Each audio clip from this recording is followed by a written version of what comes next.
Hi, and welcome to a PFF video walking through some of the features on PFF Edge and Elite heading into the 2017 season. Today we're going to have a little look at some of the signature stats that have come back this year, notably the offensive line numbers. You can access these through tools and charts up here once you're signed in.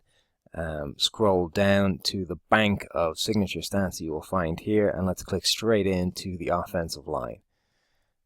As you can see here, this will be immediately familiar to anyone that used premium stats in the old PFF, and generally anyone that is used to operating with Pro Football Focus data.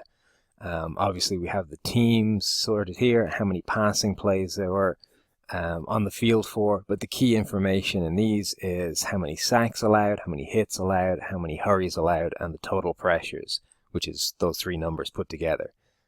Those get worked into a pass blocking efficiency metric, which is essentially a per snap measure of the pressure allowed with a weighting towards sacks. PFF is big on pointing out how important pressure is, hurries alone are, in terms of impacting the passing game and making a real difference when it comes to pass rush.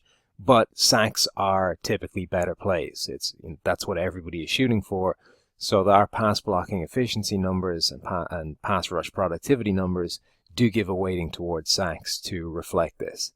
And the big thing I use these sheets for is just seeing the sheer difference in terms of total pressures allowed by some of these teams. You've got Green Bay, who just had a phenomenal pass blocking season in 2016, 697 pass blocking or passing plays, allowed just 136 total pressures.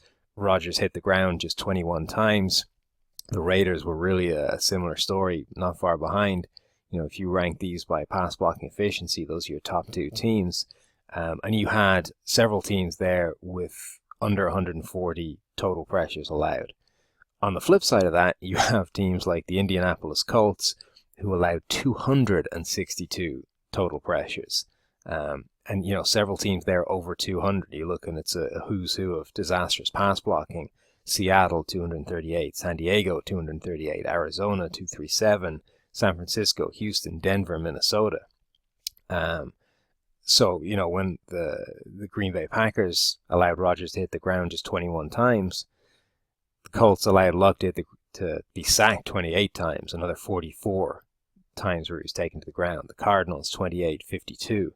So there's a huge difference between these teams in terms of the total amount of pressure they surrendered, and obviously that's reflected in pass blocking efficiency with scores of 69.5 for the Colts, 70.3 for the Chargers.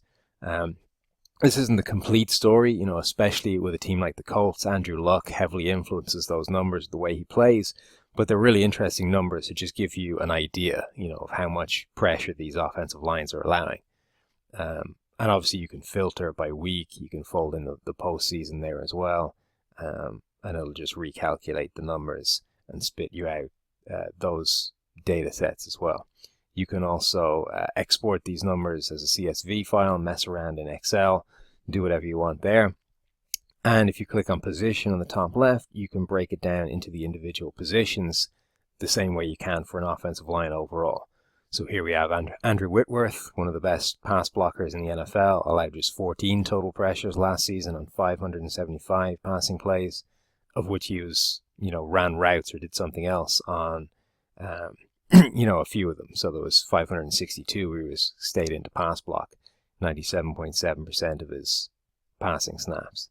And then on the other end of the scale, Chris Clark, Eric Flowers, Russell Okung, TJ Clemmings, Donovan Smith, Jalen Mills, these are guys that allowed a monster amount of pressure, all over 55 compared with Whitworth and his 14. And the same deal for the center position and guards. Centers, obviously, because they have help inside, a lot lower amount of total pressures. There were four guys that allowed less than 10 total pressures. The most anybody allowed was 30 by Tim Barnes for the Rams.